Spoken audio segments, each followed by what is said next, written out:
both of these heroes kind of do the same. Okay. It's not a hero that crushes TA. It's not your Huskar, that just makes TA run away from the lane and has to jungle minute two. So they had options to counter the TA instead. I can respect this. They decided to play their own strategy. They have a strat in mind and they're running Yeah. it. They didn't go AWOL and pick like Viper or something. I don't know what like the mega counter to something like a TA would be, but Radiant team yeah, double. something that obviously would probably suit more to their needs. And now we're going to be seeing what looks like the offlane pickup and another go of the Brax Underlord. Today's Underlord day for Brax, I guess, as they feel the utility is good. I mean, they got great defense now, I suppose, with Shadow Demon disruption and now Underlord's damage mitigation. 10 seconds remaining. Are we going to be seeing too much difference here with the Underlord, or is the game plan the same? 5 seconds remaining. I think it is. I think it's completely the same. You just bring utility. The only question is, how does Crazy answer it? Will they go for something like a Monkey King or something like an Ursa, perhaps, to try and deal with that Underlord in the laning stage itself? Because we've seen what happens when he gets a pipe that early, like in the last game. They just circle around him. You can't really approach business associates by any side because Underlord is up front. You can't let this hero just roll out of control. One of it, Dire what team long ban. time ago, you pick Underlord, you go in a lane, you Firestorm, Firestorm, Firestorm, you get a couple of items like a Crimson and Greaves, and you're unstoppable. But then he got nerfed so hard, mostly movement speed, if I remember correctly, that if he dies a couple of times, he just loses the game. He can't recover. They need to find a way to stop him 10 gaining that seconds momentum remaining. early on, to stop him from getting those early items too soon, at Five least. seconds I mean, they have remaining. the Tusk this time, and he's been a good answer for a lot of the meaty offlaners. So I would hope, you know, they have a matchup in that lane that can really take it to the Underlord. Because what is Underlord going to have? Just Underlord and Tiny together? And hope that the Tiny is going to fend off pressure coming in from something like the Tusk Listen, Pango? we've seen that Dire Prophet 5. team Let's see a double. Tiny 5. I'm just calling it. I mean Tiny 4, most likely, if you will Yeah. be playing that Shadow Demon. Uh, but look, again, crazy they have this offlaner if Pango is offlane, which should happen. They have Kezu on this hero that's, you know, flashy. There's some. It's cute. On the Mm-hmm. other hand, you have this meaty Underlord that it just stands up front and 10 stinks, and that's seconds it. And you remaining. can't do anything about it. Doesn't take a lot of skill to play it. I'm not saying Brax isn't 5 super seconds skilled, but remaining. definitely much easier to execute, and he Radiant brings a lot more team to the hits. table as well. Sure. But And remember, you got Moon Meander playing Tusk, and you saw how frisky Moon Meander is. So you got him yeah, on Tusk now. those couriers better beware. Yeah, Courier's better look out for sure.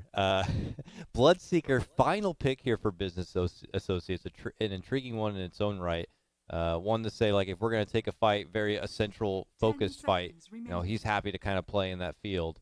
But It's yeah, 5 it's seconds a really good remaining. pick. I think once again they have these two position one and two. Both can play this position 1.5, right? And I really like that from Business Associates because when I look at this team, one thing they struggle in really is deciding who's their win condition and who's the playmaker. Throughout every tournament that I watch them, it always happens. But in these two games, they're kind of in this ambiguous spot in which both of them can roll out of control and be the true hard carry. Both of them can be the playmaking hero. Bloodseeker in this strategy for them is also really good because of the Pangolier. It's a natural counter oh because of yeah, the Rapture and the way it works. that's right. That's right. I've seen that plenty of times now. Very dirty counter in its own right. But I gotta say, certainly a more unorthodox lineup for Business Associates at the Choose end of the your day. While hero. Crazy rounded out with a good fighting, high tempo kind of core in the Mhm. Ursa here, and it looks pretty damn good. Skeeter already had a really nice Ursa game, I believe, yesterday, and now he has the ability to jump in and flip in his own right. But you got Moon Meander, Snowball, Kezu's craziness, Ink Swell. It seems like a pretty nice Ursa go. Yeah, they have a really good early lineup if they manage to win their lanes, which they should be able to because if you look at these heroes, they look pretty decent. Skitter, they had two options. One was Monkey King, the other one was Ursa. They went with the Ursa versus the Underlord. That lane should be much, much easier than the last one in which Skitter as the Gyro was just dying to the Tusk plus Underlord combo. This time around, they should be the ones pressuring Brax. And if they manage to pressure him hard enough so that he's not really that tanky in the mid game, they can have a really, really strong mid game on the back of Bryle. Oh, yeah. So again, we could be in a position where it's all going to be about the momentum built off of a strong laning setup. I can't help but feel that Brax will certainly be much more tested this time on his Underlord. I felt like in last game he had more of a free pass, and in this one, with Pango and Tusk potentially being on the opposite side, it could be trouble because I really don't know what a Moose Tiny is going to look like. Maybe it's going to be some awesome stuff, but it feels like something that's desperate to try to make kills happen when everyone on the opposing team is really damn hard to take down. I mean, isn't he got like a DK in the mid lane? That seems really, really tough. Maybe, a catch onto the Ursa is possible, but later on, Ursa's going to have his ultimate, and, no one there's going to be really easy to burst. No, it doesn't look like an easy tiny game. Even when you have those squishy supports, they build a couple of bracers, a couple of neutral items, and they're difficult to take down. And when you're a position 4 tiny, you don't scale as fast, you don't get those spells as fast. We'll see. We'll see how much Moose can do. You do have Grimstroke that you can hunt all the time at least. For sure. I mean, that is Inkswell +1 that can get into a fight is just a phenomenal pairing. It's like putting cheese on a cracker. So if they can just kind of set it up, they'll certainly get the kills. And nothing too unfamiliar, They picked 9's TA pretty early in the draft. We know that DK is not like a hard counter, but I reckon that both of them should be able to get what they need from the lane. But will we see TA suddenly go into like a fighting mode and DK just plant himself in that mid lane and just try to take that tier 1 sooner than later? Yeah, I think that's what you're looking for if you're crazy. You want to get that 6 on Dragonite. The moment he pops that second ulti, you rotate with your supports, you try and take that tier 1 down. While TA, we'll see what 9 goes for. I've seen him mostly build Blink early on, and he doesn't necessarily have to fight with that Blink, but he's able to join fights, and that's kind of neat. It's much, in my opinion, right now, it's much better than rushing the Desolator, because once you get that Blink, it still does boost your farming speed, because you're jumping from one camp to another faster, and it's harder to be ganked as well. There's just more positives than negatives. Well, slightly better block for 9 to start this one off as they begin to go toe-to-toe. It's going to be a fun time for Fear as the Shadow Demon, I got to say. Still looks like a pretty nice Shadow Demon game. Of course, he's always got the good save, but hey, you disrupt a dragon, and you're going to suddenly have dragons on your team. That's got to be pretty nice. Also, oh gosh, I already forgot the point I was going to make. Oh, he's great at stacking jungle, with poison, let's say, and you're definitely going to need a lot of jungle stacks with the TA. So Shadow Demon should have a pretty solid time if he can, be in the clutch. He's also in a game in which if he secures the first couple of waves for Mu, he can go into the jungle and just farm away. So that can be really good for him. Meanwhile, on the mid lane, so far, 9 isn't really finding any CS here. He got to once so far. Oh, no. He has been pushed in, though, so maybe... That's how it started last game, right? I believe Bryle's little, oh my gosh, Fairy Dragon. Why can't I think of Puck's name? There's Puck. Puck. As he was able to kind of really take a hold of the CS while there was a slower pace for 9's Invoker. But once the levels came together, it was a bit of a different story. And once you get a couple of nulls on Invoker, in this case, once he gets that raid band on TA... Ooh, trouble for Brax on the bottom here. Inkswell set up from Owie. He goes crashing on forward using that Earth Shock. He needs one more hit. He's just as fast. Oh, no. Got it. Okay. There it is. First blood will be Skeeter, and he will feed his own life. He will feed his own life, but this is so good for him because now he also has an And this lane just becomes increasingly more difficult for Underlord. All they can do is creep skip. That's pretty much it. You can't lane versus this Ursa any longer. Moose has to go around, take the creeps, bring them to the tier 1 into Brax's hands while he waits. Yeah, it wasn't quite the laying setup I was thinking of. I thought the Tusk was going to be going against him, but I mean, does it even matter? Ursa is happy to chomp away on Underlord with an Inkswell as assistance here. And again, how much of an impact is Tiny going to be able to be that babysitter?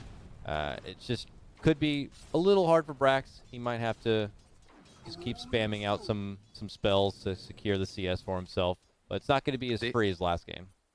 They have 3 slows on this lane right now, plus Inkswell, the stun. You have Earthshock, you have Orb of Venom, and you have Stroke of Fate that slows the Underlord, so it's so much more difficult to play this Underlord in this game than it was in the last one.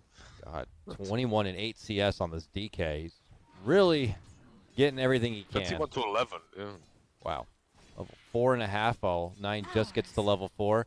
It warrants attention from Moose. Moose is around the corner. He's a fresh level 2. What is he thinking about doing? You gonna toss him in there? You think he can do it?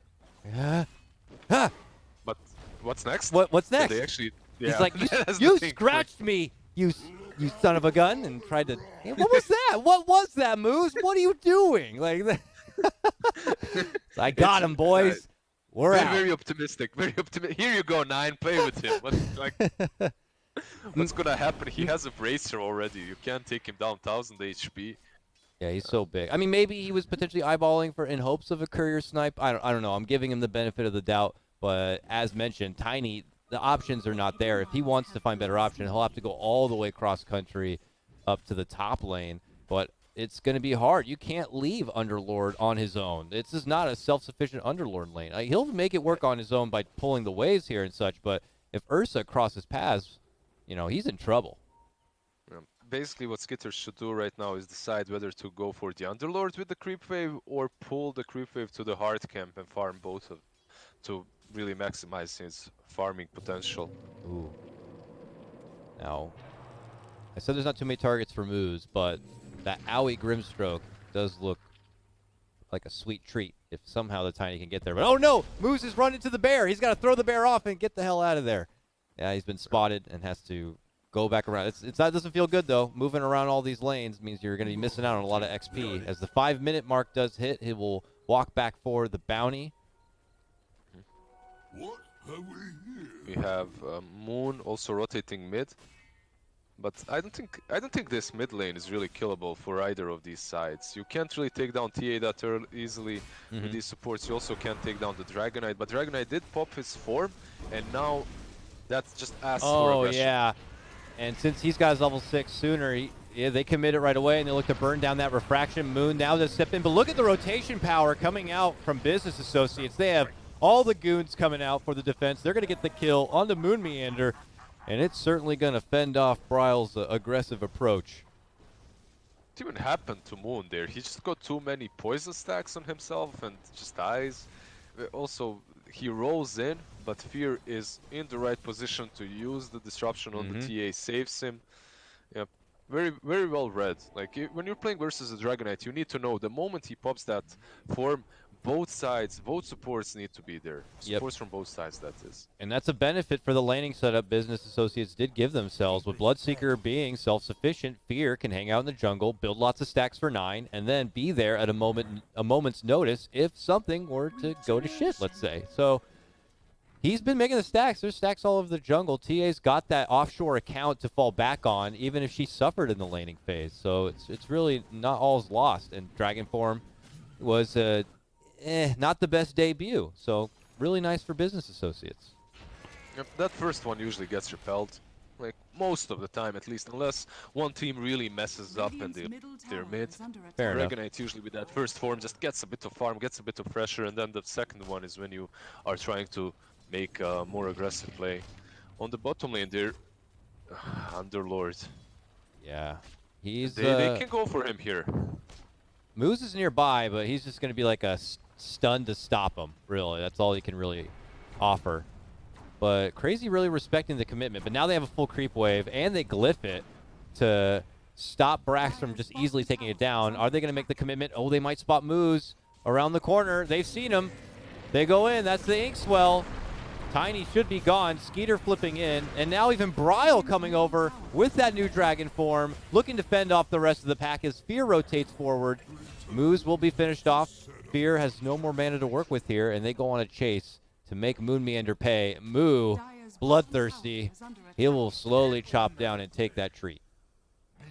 And this feels like such a waste for Crazy. Like, even it was their move, but it just doesn't feel right. You use Dragon Form, you rotated your mid laner to that place. You also didn't take down the Underlord, which was your goal. You didn't take down the tier 1. It's just a time waste. It's just a huge time waste for them overall. You shouldn't be happy with that play. Yeah, obviously in a rough spot. They have the catapult there. They want to make pressure and go for the tier 1, but the fight doesn't look easy. All the support staff from Business Associates have really been stepping up in the early game, keeping themselves hidden and rotating so fast to be there and turn these fights around.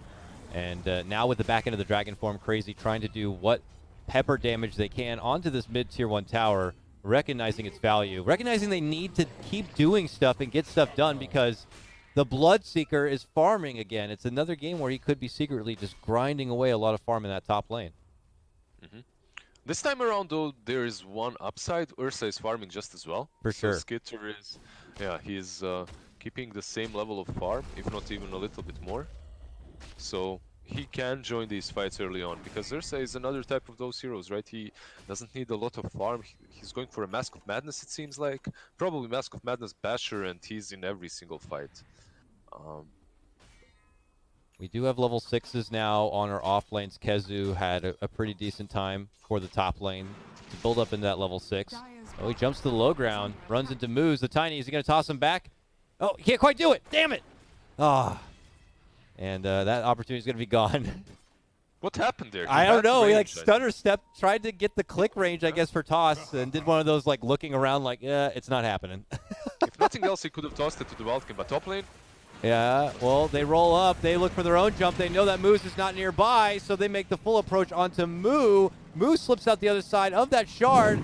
Oh, the disruption to come out, but it was not onto the Bloodseeker. He commits it onto Bryle to take the Dragon Form, so they'll lose their Bloodseeker, and Business Associates will have to withdraw from this one. They're chasing down Brax. These moves from Bryle actually are decent, because even though he uses the form on another lane, he gets a kill and then he TPs instantly towards the mid lane and continues pressuring the tier 1. So high efficiency on this Dragon Form so far. Right? It's definitely like a hybrid style, a fight and push forward on the objectives. Go to the lane, use the debut of the Dragon Form, and once the fight fizzles out, get right back to the mid lane and push on forward. So. Yeah, that's the build that he's going for as well. Is if you can see, he had, well, I'm not sure if he's still going for that, but he did have a Shadow Blade queued up before. Yeah, he bought the Shadow Amulet, so that's what he's going for. He will be very active, and he will give them that instant stun to start the fight off with.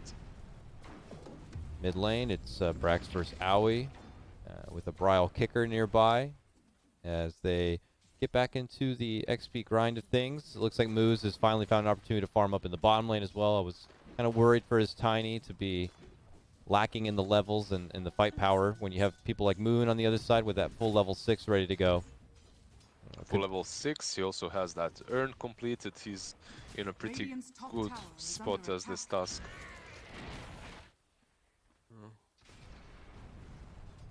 And have they done all those stacks yet? It looks like they did find some opportunity. So this TA has been able to build up some good farm on the side. She is going for the Deso first, not the Blink. Whether it be just a circumstance of how the game has panned out or whether it was something, Nine was set on, they're looking to amplify her right click. And, it also helps, of course, pushing the objectives. It's still fine. Helps you with taking down Ancients as well. It's alright. Blink or Dazzle. Some players do one thing, another. It can work, definitely. Yeah. I imagine having the Deso will certainly make the DK feel a lot weaker and easier to bring down. As exactly. Crazy are rotating through the river with a smoke. They have Skeeter kind of far out front here, just hovering over a trap. Now he moves in, gets hit with that trap, but he's already leapt into the arms of that Templar assassin with Moon rolling in. The disruption save from Fear. Oh, the blocks, though, as Skeeter cuts her off in the front and will swipe her down. Moo's going to toss him back. Can they take a core in response to losing their own? It looks like they will. 1-1 apiece here as Business Associates begin to backpedal. They reposition. They have Moo. Do they want to keep fighting here? Oh, they get a catch.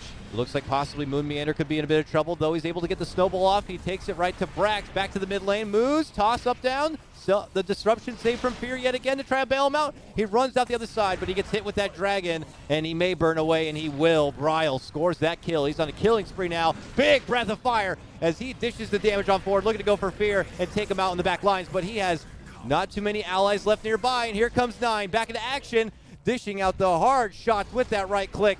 Can he bring him down? No, not quite able to do it. Bryle flies to the other side, and Skeeter steps back in. He gets the swipe down onto Brax, and finally the dust will settle. Can I please get this fight recap so I can know what the hell actually happened? That fight lasted so long that Skitter died. He resurrected without buying back, came back into the fight to take down Underlord. I think it started off so well for Crazy. I'm surprised they didn't do much better, because they get the haste on Ursa. Like, at this point in the game, there's nothing better to, like, they're smoked up, they get that haste, they initiate the fight on a TA, they see him, they use the Rolling Thunder well, but it's pretty much Bloodseeker and Shadow Demon that messed them up completely. You have the disruption on the TA, saving Nine's life, then you have the rupture on the, I believe it was the Ursa that killed him off in the end. Just, they couldn't get what they came for. The ice shards as well made Pangolier hit them a couple of times in a wrong way. It wasn't. Oh, look at Crazy, though. They feel good to take another fight. They got Shadowblade Dragon form, Bryle. They just catch out Moose here. He's just going to be the punching bag for that gank and fend it off. But I guess a small enough for Crazy. I'm just amazed how much Fear can do, even though he was only level 5 there. It's just the way he understands the game. It's on a different level. He's in the right position every single team fight, uses the disruption well. It just changes the flow of the team fight completely with that. And the way he leveled is kind of interesting, isn't it? Do most Shadow Demons max poison first, 1-1-3, and then get the ultimate? I feel like others would go for something like Soul Catcher to amplify the damage more, but it was broken one patch, and that's why it was maxed out. Wow, hard shots onto Brax. You can see the flex of that tag team just trucking right through him, but it is Bryle who will finish him off. So another successful gank movement coming out here from Crazy. They're just starting to take names. That was the first Shadowblade usage from Dragonite. And you can see that the game for Underlord is completely different than that first. In that first one, 15 minutes in, they couldn't even scratch that Underlord. Here, the Underlord has had a really rough lane, and because of that, he only has a soul ring at 15 minutes in. He literally has no items. It's a much rougher game for Brax. So. Yeah, couldn't agree more.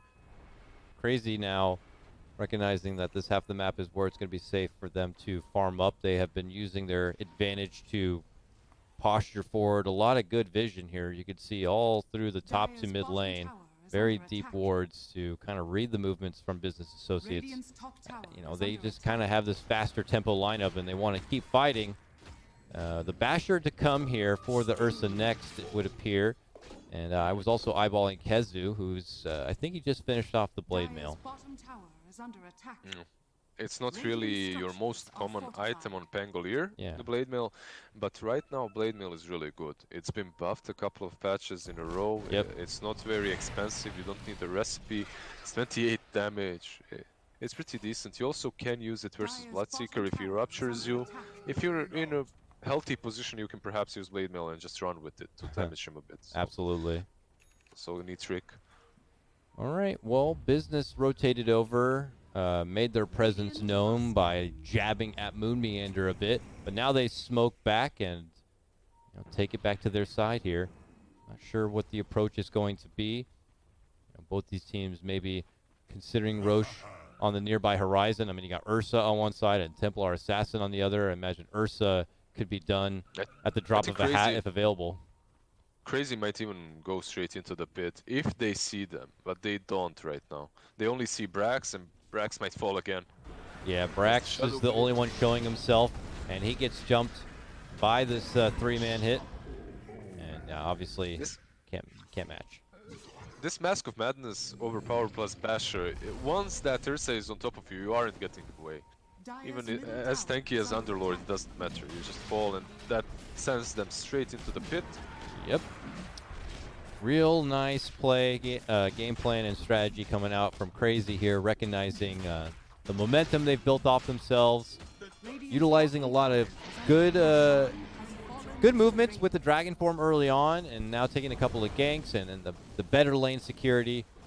It's a matter of them just kind of continuing to hold their advantage and take it to Business Associates. I don't know how the late game scaling works out to the benefit of Business Associates at all. I'm trying to keep observing Moo and what his item progression is going to be. You know, he's got a Yules already, and then Yasha. I mean, it's fine, but it doesn't feel like it's going to be too much hard-hitting damage here. That's going to be mostly on the TA as they break out here at the bottom lane. Another catch onto Brax first, and he falls again. He's the giant pinata for the team here. Moo was actually forced to use there because of the rupture on the blade mail. Oh. Kezu almost took him down. He almost took him down. He had to use to avoid that last tick of damage. It was cute attempt by Kezu there. But yeah, what you said is completely right. Once you build this Yule's drums on Bloodseeker, it doesn't feel like you will scale that hard. But looks can be a little bit deceiving here. Still, Bloodseeker can scale well. Maybe not necessarily as fast as if he would have gotten a Maelstrom, let's say. But, Oh he still boy, can be- look at this. Secret co-op action. There's Bryle committing deep, looking to go. Oh, Moo just barely able to make it away. Moon trying to chase him down with the shards. Couldn't quite get it. Now Kezu overextending, and they will both be punished.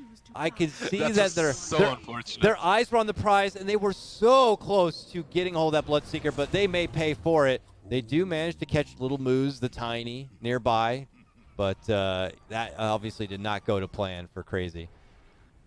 They were so close to taking down Moo. But Yules also comes into play, Shadow Demon again, and they save him. He runs away. Moon Meander uses those ice shards, but they don't clip on the Bloodseeker. He was very, very close. Just a speedy drums Yules, they give you a lot of movement speed. You also have phase boots and thirst. So if you don't kill off that Bloodseeker, chances are he's just gonna run away. You have to really drop everything into him to take him down instantly. All right, Crazy rotate to their outpost. They catch Brax. Hello again. Moose here. Is he trying to bail out his friend? I don't think you're going to be able to do that. He turns and acts as if he didn't see anything happen. I think in the last game when they picked Underlord, Crazy didn't really answer to that pick with a lane counter, and because of that they just pick it again. They were like, okay, they don't want to counter Underlord, let's just pick it again. And this time around Crazy do answer it with the Ursa, and you can see a big difference as Skitter has fed on that Underlord quite well. He has Mask of Madness now, Abyssal as well completed. I can't help it that that's actually a little bit of an oversight for Business Associates because they did just play this Ursa in their last series. As I remember, Skeeter had a pretty good game on it. So if they had wanted to commit for Underlord early, like they're feeling good and it's Brax's Underlord day, you know, that's fine. But you gotta get those bands ready and in order so that he doesn't have such a miserable time. It seemed like they were confident to take on the likes of a Tusk as it wasn't really even the Tusk lane matchup. But yeah, Ursa, obviously a different story as Crazy are in a position where they can push on forward for this tier 2 tower. Yeah, hard damage onto the DK, but Moon Meander's there to snowball him deeper into enemy territory. Right under the nose of Fear. Fear gets uppercutted straight to heaven, and he buys back his ticket to the earth. The tier 2 tower is going to get finished.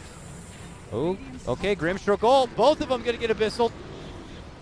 Jump in from Skeeter, but the disruption save is there onto Brax. Brax, I want to TP everybody back home. But he cancels it out. He cancels it out, recognizing that they were going to be safe. Kezu does get sniped down, tossed in from Bryle. They try to focus TA. They finally finish her off. That's the first kill, aside from Fear. Now the takedown of Moose. They look to go for Brax. Brax able to make it back inside, and here comes Moo. Moo, though, hit with the power. Now has to backpedal.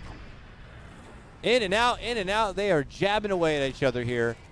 Not quite committing and getting the knockout punch yet, but look how fast Moo can move. Everybody's so low on the side of Crazy. They need to be careful to not get chased. Look at Moo dancing out in front of him. Brax sweeps in. They lose fear. He just overextends a bit, and they just punish him for it.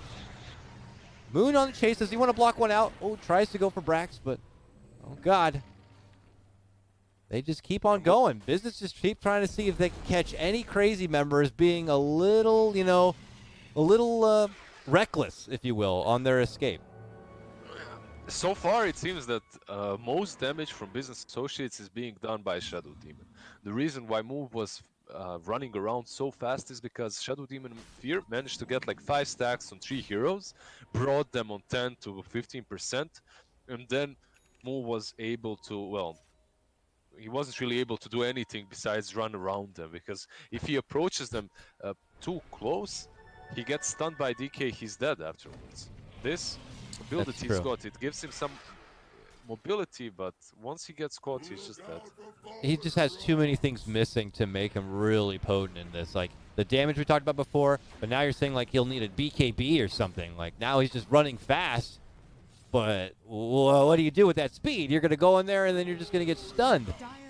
Same goes for the TA, right? You have the BKB completed right now, but it's one step behind Crazy, because Dragonite already has a Shadow Blade and a Halberd. So if you get Halberded before that BKB, you're just wasted. They perfectly do this like smoke do-si-do. Crazy actually wrapping around, potentially coming in from behind. They'll see the courier, so they know roughly where they are. If they get a good approach. Oh, but Business now have a high ground position. Did they go for the outpost and reveal themselves? They scanned them. They know exactly where they are. Crazy have to be careful on how one they go for this. They want to jump to the high ground. No, they jump for the TA, who's in the lane, a little far from her friends. Can they burst him down? Yes, they can. TA going to be taking out this one, and Brax says, we got to go! Everyone, get in the ult. And there you go. This time he does not fake it out, but unfortunately Moo was left behind. Do they have a way to catch up with him? Bryle's running. Bryle's chasing. Kezu's there. Slows him down. In the meantime, Owie is able to finish out Moo's. But there's the Dragon Tail from downtown. Finds connection. The follow-up snowball. The uppercut.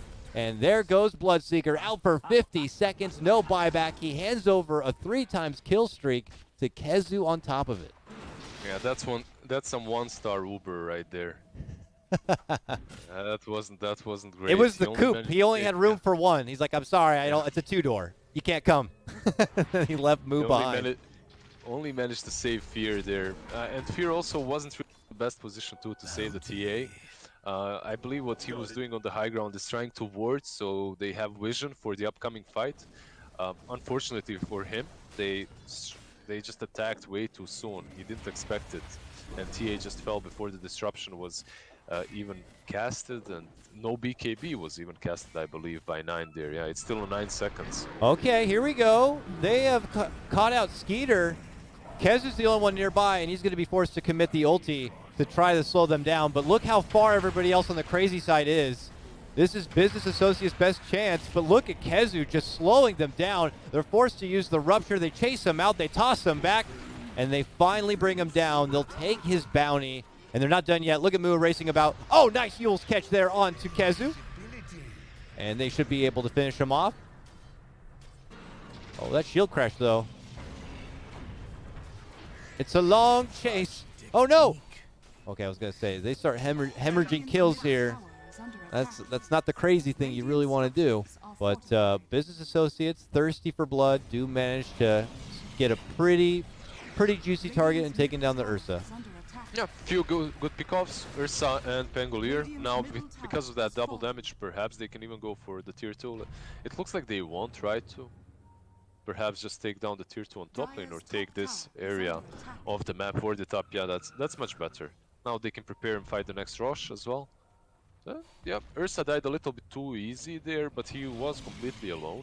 And why Pango died, why Kezu died, is because he tried to do the same thing again. He was ruptured, he didn't stop rolling thunder or anything like that, he just continued running away with blade mail, right? Yeah. If you're going to take my life, I will do as much harm as I can and take you with me if possible. Moose kind of egging on Moon Meander here into the arms of Moo. Moo will slowly chase him down, but does not want to overcommit. Moon does manage to get the finish onto Moose, if that's not confusing enough, as KheZy rolls on in. Disruption out for Brax, but the ending is still the same. They've even spotted out 9. 9 forced to BKB-TP, but you're not going anywhere. He gets punched up and down. He is dead and out for a minute. How is our Roche looking? It will respawn in just 15 seconds. Beautiful for CR4ZY if they do want to hang around. Yeah, and so unfortunate for business associates as well, right? Because if that Roshan respawned a minute earlier when they took down Ursa, they would have a double damage. It would be perfect comeback for them. This way around, they just get a tier 1 from those pickoffs, and then they feed their offlane and their mid afterwards. Rosh is up. They can't really contest this. TA is dead for 30 more seconds. So. And But they did show some strength, right? They did show to us that they can take these fights. At least they can take down Ursa. He was alone though. yeah, He's that killable. was mostly on CR4ZY's bad positioning. It was just Skeeter and KheZy hanging out side by side, and with help not close enough and enough business associates members being nearby, they were able to get the advantage. But now They have an CR4ZY, AC completed on Dragonite as well. There's a Halberd complete, obviously for a long time, Oh, and a he's gem huge. as well. he is huge. So big. Him and Skeeter taking top net worth by a fair margin. As spider legs on Skeeter too. That's fun. As he crawls up and over on Chase to scout out Moose. Bedrock, I return. Instantly they go towards bottom lane to hunt for more. There's a Shadow Blade on Braille, but Radiant's bottom tower is you under can see attack. business associates, they're running away, they know it. Yeah, they're just splitting out the lanes as much as possible, trying to buy time. But in this draft, I don't see that their high ground defense is nearly as potent as what Yeah, it CR4ZY definitely even is. had to work with in the previous game. You know, it's really not much to work with at all. You pretty much just have fear casting poison on you all the time, and you have perhaps Blood Right from Moon, and that's Radiant's bottom tower Firestorm is under nice. attack. They have a couple of spells. Yeah, but they could spam. Yeah, they can spam. They can clear waves at least, but they don't really have that massive team fight that's gonna take you down if you make a mistake. Yeah, for sure. I mean, they'll probably commit a lot to spam out the waves, and then that leaves them with very little when the fight actually breaks out. The heroes will shrug off a lot of Radiant are the magic spells that were meant for the creeps and kind of get what's important.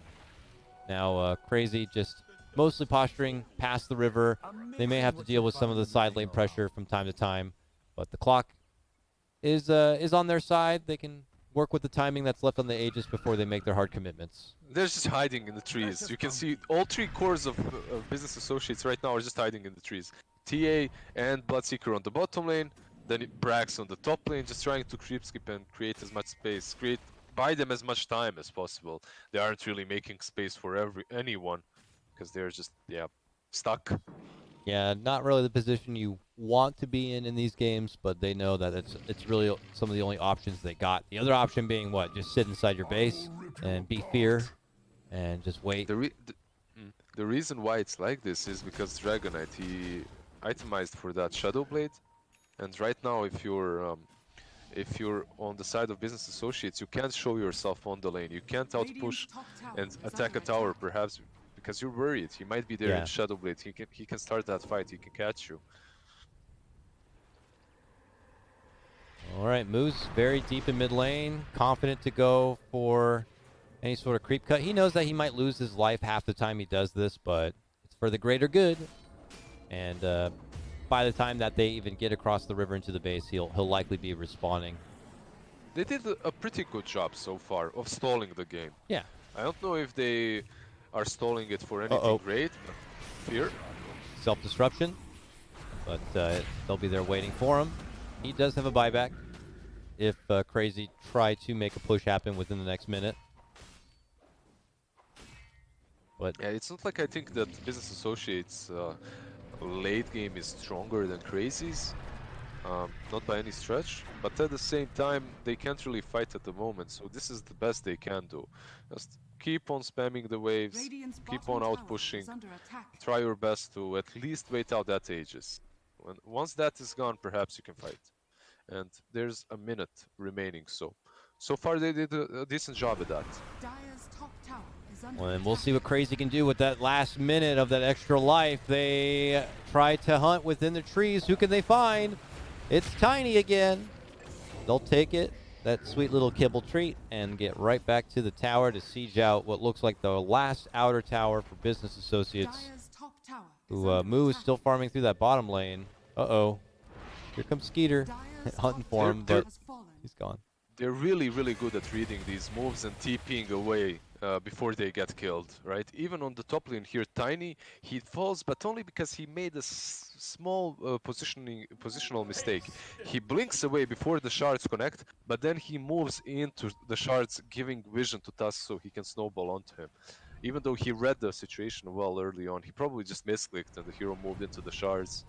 Yeah, it's I don't want to say it's disgusting, but it's kind of like vermin Dota. It's like they're just everywhere and they're a problem, and you are trying to push together cohesively as a team, and then you look over and your side lanes are getting plagued, and you have to like jump within these scary dark places to deal with them. It's very vermin-like, if you will.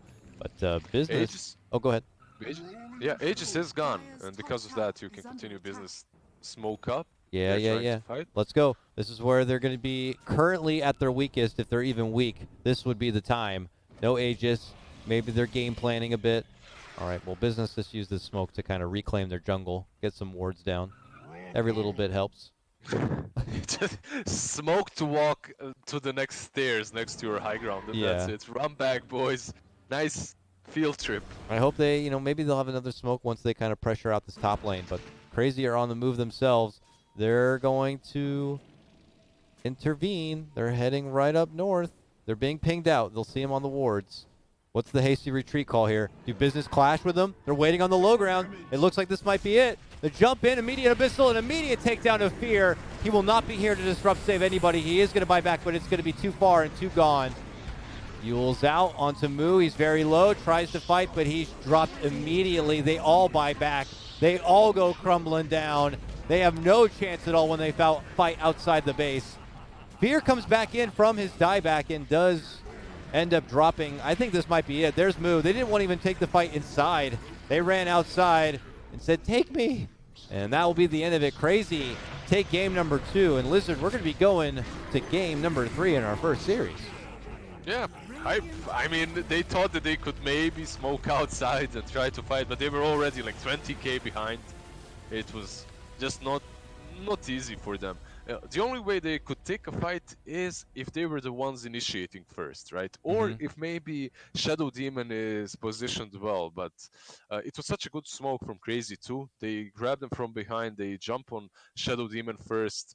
Tusk gives enough vision for Ursa to do so, and once Shadow Demon is dead, one Fear is out, you can pretty much burst down anyone on the side of Business Associates. On the other hand, if you're BA, who can you really burst down? You don't have that damage. You don't have an Ursa that just claws through anyone. You have a TA and a Bloodseeker who aren't necessarily really farmed, and it all comes down really back to the laning stage in which Brax didn't have a game at all. They countered the Underlord with the Ursa.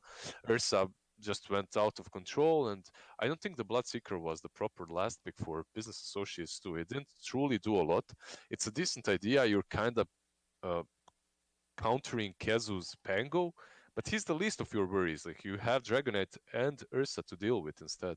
Yeah, a lot of interesting ideas, certainly from the Business Associate side. They started strong. You get your Shadow Demon, and we saw the work Shadow Demon did in that game. There is no refuting that Shadow Demon is a meta hero right now and can do a lot of work. But then, yeah, some interesting things to follow. They committed early with the Tiny, and we saw how really effective Tiny could be as a babysitting partner to Brax's Underlord. It's okay, but it's not going to save him if he's getting really hit with a lot of aggression. And then, as you already mentioned, the move, 10th pick Bloodseeker, is it the best? It's really hard to say now. And they had that third pick TA, showing what they were going to be doing in the mid lane TA. They didn't hard counter it with the DK, but once again, Bryle was able to just get a lot of CS farm early on, and just that DK became a big and mighty beast. So we are going to be in for a treat. It's game number 3 time, folks. I'm going to cut to a break. When we come back, more Beyond the Summit Pro Series action sponsored by Monster.